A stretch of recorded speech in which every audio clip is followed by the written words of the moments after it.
Hello दोस्तों, free education team में फिर से आपका एक बार स्वागत है। आज हम सीडीपी के पेडागॉजी के क्वेश्चन लेकर आए। प्रीवियस ईयर सभी क्वेश्चन कराएंगे और जो भी सभी टैग वर्ड पे आधारित हैं। और टैग वर्ड जो नहीं देखे हैं, टैग वर्ड वाली वीडियो जाकर प्लेलिस्ट में पहला और दूसरा वीडियो देखिएगा जो फर्स्ट में डाले हैं सीटेट का, उसमें टैग वर्ड सभी बता दिए हैं। और वैसे भी सभी वीडियो में हम टैग वर्ड की जिक्र करते रहते हैं। चलिए क्वेश्चन को देखते हैं। पहले क्वेश्चन क्या कहता है, और चैनल पहली बार आए तो सब्सक्राइब जरूर कर लेना, क्योंकि सब्सक्राइबर कम है अभी दोस्तों, और चैनल पे वीडियो काफ़ी पड़ चुकी हैं, तो थोड़ा सा ध्यान रखिएगा उसका। चलिए क्वेश्चन को देखते हैं। यदि पूर्व प्राथमिक स्तर पर बच्चों पर खोज करने की अनुमति दे दी जाए, खोज करने की अनुमति, प्राथमिक स्तर की बात कर रहा है, अनुमति दे दी जाए तो वे संतुष्ट हो जाते हैं। जब उन्हें हतोत्साहित किया जाता है, हतोत्साहित मतलब निराश, हतोत्साहित किया जाता है तो वे व्यथित हो जाते हैं, मतलब घबरा जाते हैं, मतलब कुंठापन आ जाता है उनमें, हो जाते हैं। वे ऐसा यहाँ पे भरना है कि उनकी अभिप्रेरणा के कारण करते हैं, अभिप्रेरणा के कारण। देखिए अपनी, यहाँ पे अपनी है,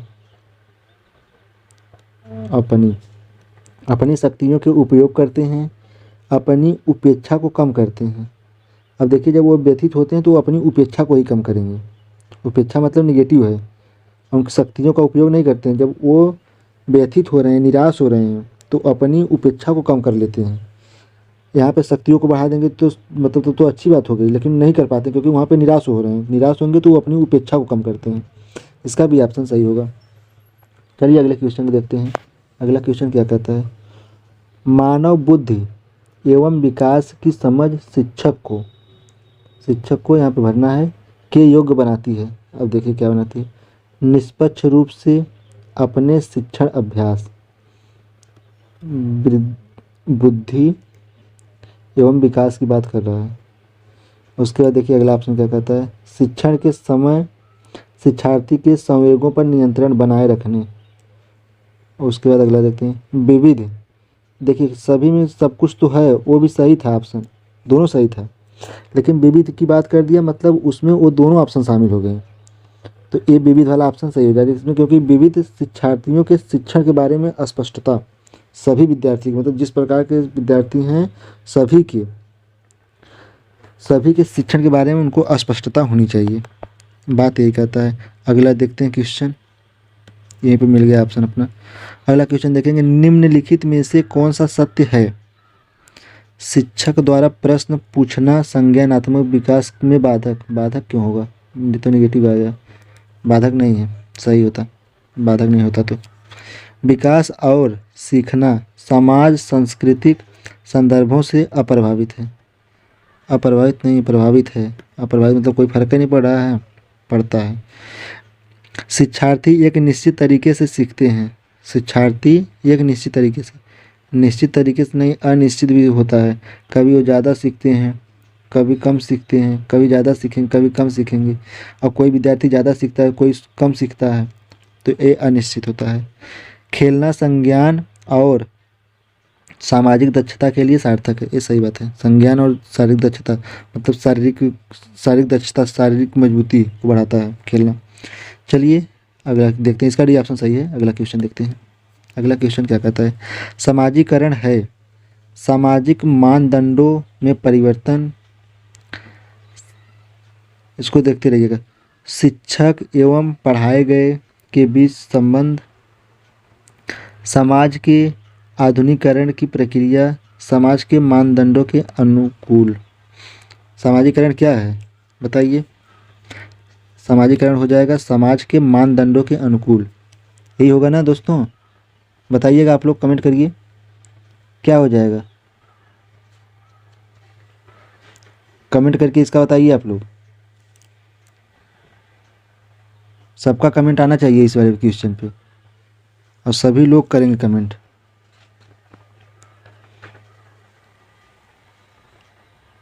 बता दो साथियों, सही हो गया। चलिए इसका डी ऑप्शन सही होगा। अगला क्वेश्चन देखते हैं। अगला क्वेश्चन क्या है, एक पीटी मतलब खेल शिक्षक जो होता है, एक पीटी शिक्षक क्रिकेट के खेल में अपने शिक्षार्थियों के क्षेत्र रक्षण को सुधारना चाहता है।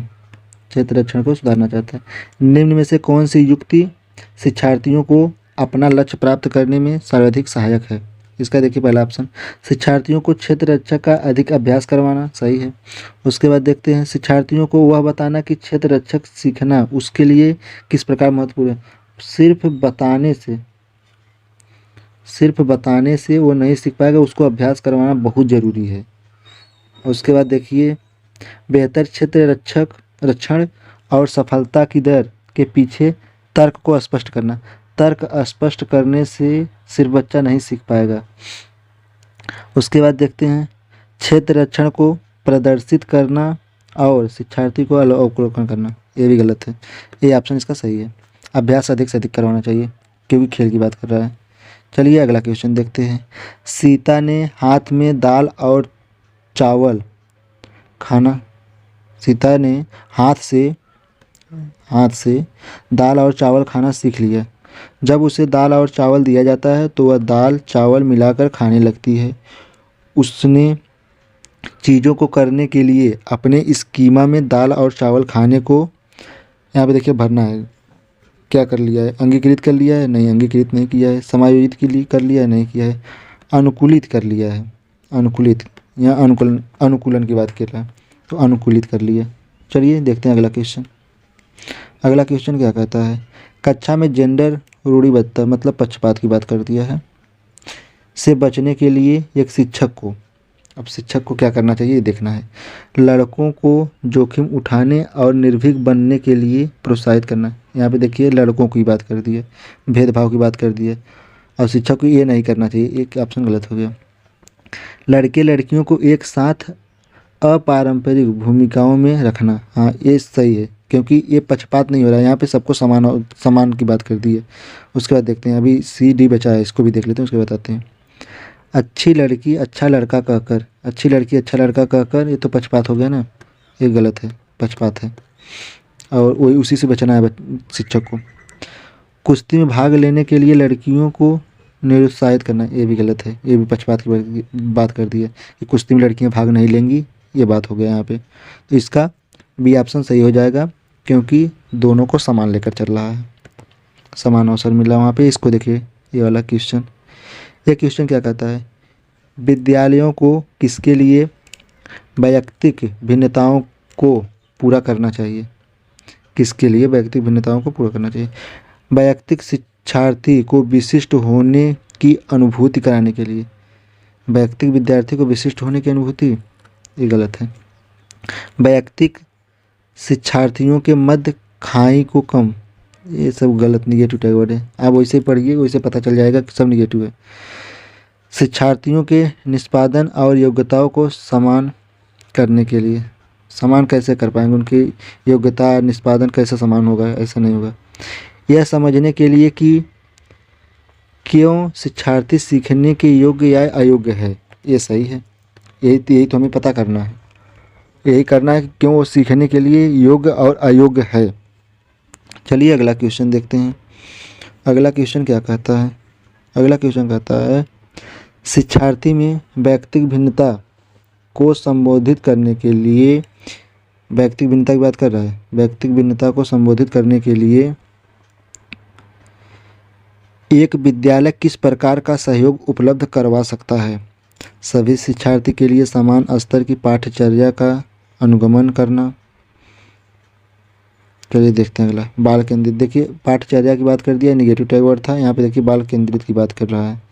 बाल, और उसके बाद देख लेते हैं पहले पॉजिटिव है कि निगेटिव है, वो भी देखना है ना लास्ट तक।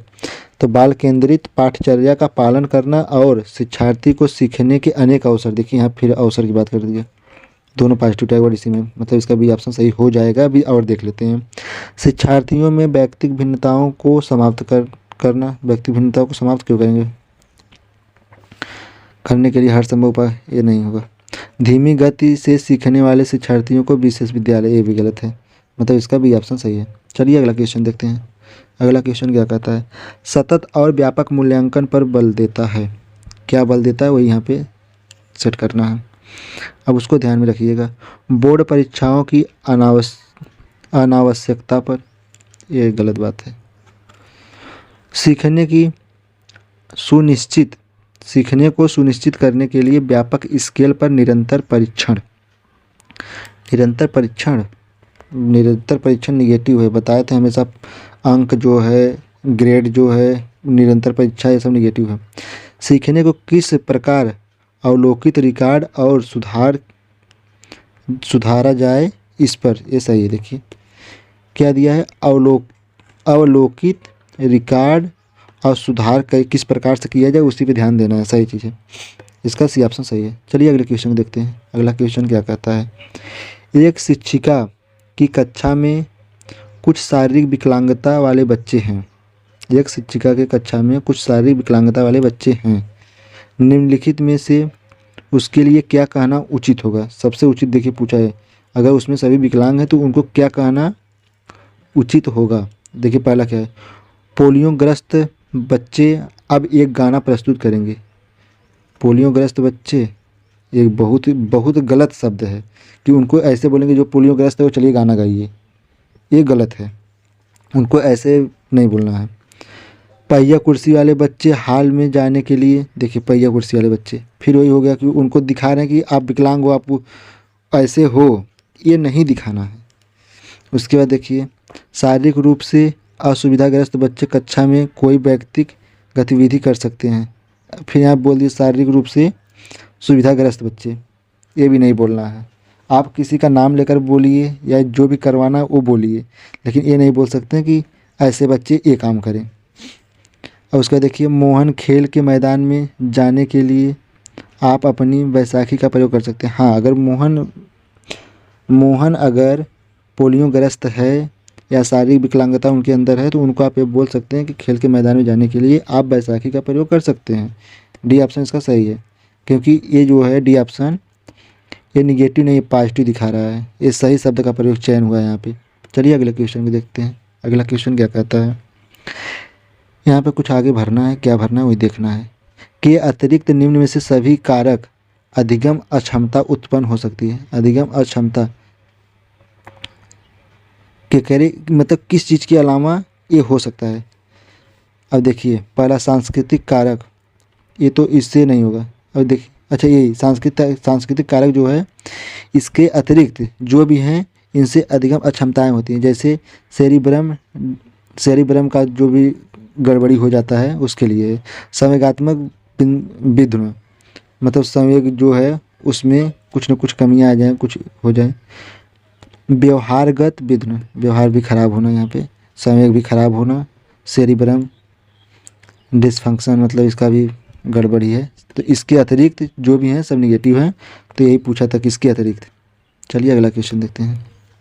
अगला क्वेश्चन क्या कहता है, एक समावेशी विद्यालय आगे शिक्षार्थी की नियोग्यता के अनुसार उनकी सीखने की आवश्यकताओं को निर्धारित करता है। नियोग्यता के अनुसार देखते हैं आगे, शिक्षार्थी की क्षमता की परवाह किए बिना सभी के अधिगम परिणामों को सुधारने के लिए प्रतिबद्ध होता है। सही है, यही सही होगा। सभी के अधिगम परिणामों को सुधारने के लिए प्रतिबद्ध होता है समावेशी विद्यालय जो होता है। चलिए अगला क्वेश्चन देखते हैं, और अगला ऑप्शन भी देख लें पहले इसका। शिक्षार्थियों के मध्य अंतर करता है, अंतर नहीं है, अंतर की बात नहीं करना चाहिए। शिक्षार्थी के मध्य अंतर की बात अगर कर दिया तो निगेटिव हो गया। अंतर की बात मतलब गलत है। नियोग्यता यहाँ है, ये गलत है। उसके बाद देखते हैं, और यहाँ देखिए इसमें सी वाले में चुनौतीपूर्ण उपलब्ध लक्ष्य, ये चुनौतीपूर्ण की बातें नहीं करना चाहिए। उसका डी ऑप्शन देखते हैं, विशेष रूप से योग्य शिक्षार्थियों के अधिगम परिणामों को सुधारने के लिए विशिष्ट रूप से प्रतिबद्ध होता है। ये भी गलत है, प्रतिबद्ध होता है, ये भी गलत था। विशिष्ट रूप से बोला, बात किया यहाँ पे, यहाँ सुधारने के लिए प्रतिबद्ध होना चाहिए। चलिए अगले क्वेश्चन देखते हैं। अगला क्वेश्चन क्या कहता है, प्रतिभाशाली शिक्षार्थी को अधिगम नियोग्यता नहीं, अगला ऑप्शन देख लेते हैं। प्रतिभाशाली विद्यार्थियों या शिक्षार्थियों को अधिगम नियोग्य नहीं हो सकते, हो भी सकते हैं, क्यों नहीं हो सकते, नहीं हो सकते हैं, गलत हो गया। उसके बाद ऐसे सहयोग की आवश्यकता होती है जो सामान्य विद्यालय द्वारा उपलब्ध नहीं कराई जा सकती। हाँ, ये सही है। अगर वो प्रतिभाशाली है और वहाँ पे उसके लेवल का सहायक सामग्री नहीं है तो दूसरे विद्यालय में उनका सहयोग कराया जा सकता है, उपलब्ध कराया जा सकता है। शिक्षक के बिना अपने अध्ययन को व्यवस्थित कर लेते हैं, ये गलत है। शिक्षक के बिना नहीं कर पाएंगे, उनको सपोर्ट की ज़रूरत रहती है हमेशा। अन्य शिक्षार्थियों के लिए अच्छे मॉडल बन सकते हैं, ये भी गलत है। सबसे बेस्ट ऑप्शन बी है। चलिए अगला क्वेश्चन देखते हैं। अब इसमें क्या दिया है कि ये कारण प्रतिभाशाली होती है। अब देखिए, सामाजिक कारकों से आनुवंशिक रचना, वातावरण रचना। आनुवंशिक और वातावरण की बात हमेशा सही रहता है, तो टैग वर्ड में भी बताएं आप लोगों को। तो इसमें देखिए डी ऑप्शन क्या कहता है, बी और सी, मतलब कि आनुवंशिक और वातावरण दोनों, मतलब इसका डी ऑप्शन सही हो जाएगा। चलिए अगला क्वेश्चन देख लेते हैं। अगला क्वेश्चन क्या कहता है, बच्चों में सीखने और सुनने के लिए अधिगम योग्य वातावरण के लिए निम्नलिखित में से कौन सा उपयुक्त है।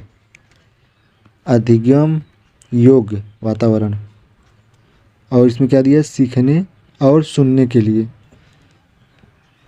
अब देखिए ऑप्शन में,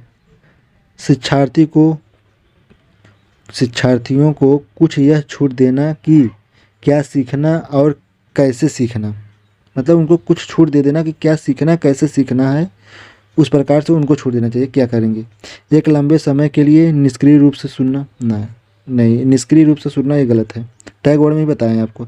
निरंतर गृह कार्य भी देखिए गलत है, ये भी हम टैग वर्ड में बताएं, निरंतर गृह कार्य गलत है। और सीखने वाले द्वारा व्यक्तिगत कार्य करना, व्यक्तिगत कार्य करेंगे, सामूहिक कार्य करिए और व्यक्तिगत कार्य करेंगे तो कैसे वो सीखेगा। इसका ए ऑप्शन सही है। ये ऑप्शन सही किस लिए है कि उनको खुद छोड़ दीजिए कि वो क्या सीखना चाहते हैं और कैसे सीखना चाहते हैं, थोड़ा सा उसको देख लीजिए। अगला देखिए, इसमें क्या कहता है, गतिक कौशल में अधिगम निर्योग्यता कहलाती है। गतिक कौशल में अधिगम निर्योग्यता कहलाती है। अब इसमें क्या हो जाएगा, अब देखिए इसका ऑप्शन हो जाएगा डिफेजिया पहला ऑप्शन, दूसरा का डिप्रेक्सिया, तीसरा डिसकैलकुलिया। ये डिसकैलकुलिया तो गणना संबंधित है। अब देखिए डिसलेक्सिया जो है पठन है, पठन ध्यान दीजिएगा, और डिसकैलकुलिया जो है गणना है, और उसके बाद ये जो है डिफेजिया मनोविकार से संबंधित है, और इसका डिस्प्रेक्सिया हो जाएगा, गतिक कौशल से संबंधित डिस्प्रेक्सिया है। चलिए अगले क्वेश्चन देखते हैं। अगला क्वेश्चन क्या कहता है, इसको ध्यान दीजिएगा, इस पर कन्फ्यूजन मत होइए, डिस्प्रेक्सिया ही है इसका। अगला क्वेश्चन देख लेते हैं। अगला क्वेश्चन क्या कहता है, अगला क्वेश्चन यह कह रहा है अधिगम निर्योग्यता, आगे यहाँ पे भरना है समुचित निवेश के साथ सुधार योग्य नहीं है, ये गलत है। सुधार के योग्य होता है। एक स्थिर अवस्था है, ये भी गलत है, स्थिर अवस्था नहीं है, चलने वाली चलायमान अवस्था है। एक चर अवस्था है, ये देखिए सही है, इसका सी ऑप्शन। जरूरी नहीं कि कार्य पद्धति की हानि करे, सही बात है, ये गलत चीज़ है। चलिए अगला क्वेश्चन देखते हैं। अगला क्वेश्चन क्या कहता है, अगला क्वेश्चन कहता है यहाँ पे कुछ भरना है के अतिरिक्त निम्नलिखित समस्या समाधान की प्रक्रिया के चरण हैं। के अतिरिक्त, किसके अतिरिक्त, इसको ध्यान दीजिए, किसके अतिरिक्त,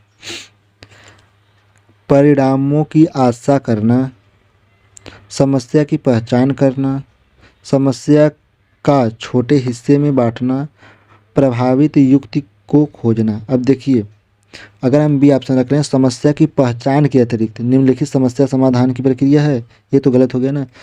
समस्या की पहचान के अतिरिक्त ही निम्नलिखित समस्या समाधान की प्रक्रिया, ये गलत हो जाएगा, बी ऑप्शन तो गलत हो जाएगा सीधा। और सी रखते हैं। सी क्या कहता है, समस्या का छोटे हिस्से में बांटना, समस्या के छोटे हिस्से को बांटने के अतिरिक्त निम्नलिखित समस्या समाधान की प्रक्रिया है, ये भी गलत है। उसका प्रभावित युक्ति को खोजने के अतिरिक्त, नहीं ये भी गलत है, इसका ये सही हो जाएगा। मतलब इसके अतिरिक्त ये सभी जो हैं समस्या समाधान की प्रक्रिया के चरण हैं।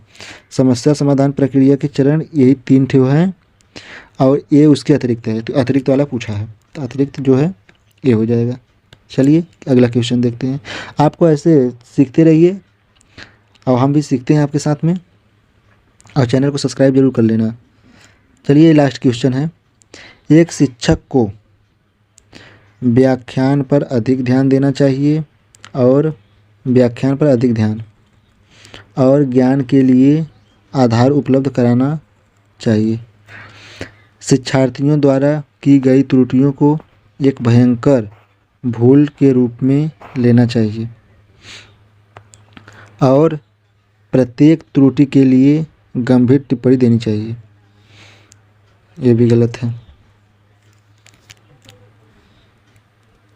उसके बाद यहाँ पे देखिए क्या करना चाहिए।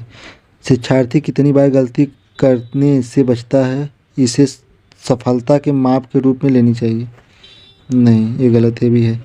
जब शिक्षार्थी विचारों को संप्रेषित करने की कोशिश कर रहे हों तो उन्हें ठीक नहीं करना चाहिए। ये देखिए गलत है। क्या है? गलत है।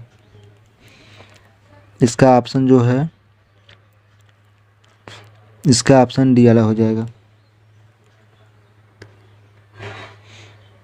ये इसका डी ऑप्शन जो है इसकी सही होगा। डी ऑप्शन क्या हो जाएगा?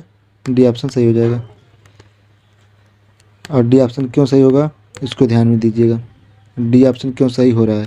अच्छा, इसका आप लोग कमेंट करके और क्वेश्चन को देख कर बताइएगा। थोड़ा सा इसमें हमें कन्फ्यूजन लग रहा है। चलिए इसको हम अभी बता देंगे अगले वीडियो में, या फिर इसका कमेंट में हम टैग कर देंगे। हमारे ख्याल से डी ऑप्शन इसका सही हो जाना चाहिए, क्योंकि उनके विचारों को संप्रेषित करने की कोशिश कर रहे हैं हों तो उनको ठीक नहीं करना चाहिए, क्योंकि वो अपने विचार को अभी संप्रेषित कर रहे हैं, बना रहे हैं कि हम क्या बताएं। अगर आप उसी समय उनको ठीक कर देंगे तो वो बोल नहीं पाएंगे फिर आगे। तो उनको बोलने का अवसर देना चाहिए, देते रहिए अवसर उनको। वो जब तक बोल ना लें, बीच में आप मत बोलिए। उनके विचारों को ठीक करने की कोशिश बीच में आप मत करिए। तो यही यहाँ पे कहने का मतलब है। तो इसलिए इसका डी ऑप्शन है। अगर उनसे कुछ पूछ रहे हैं, वो बता रहे हैं, अगर बज रहे हैं तो उनको आप बीच में मत बोलिए। उनको बताने दीजिए, जो भी उनको बताना है वो उसको बताने दीजिए।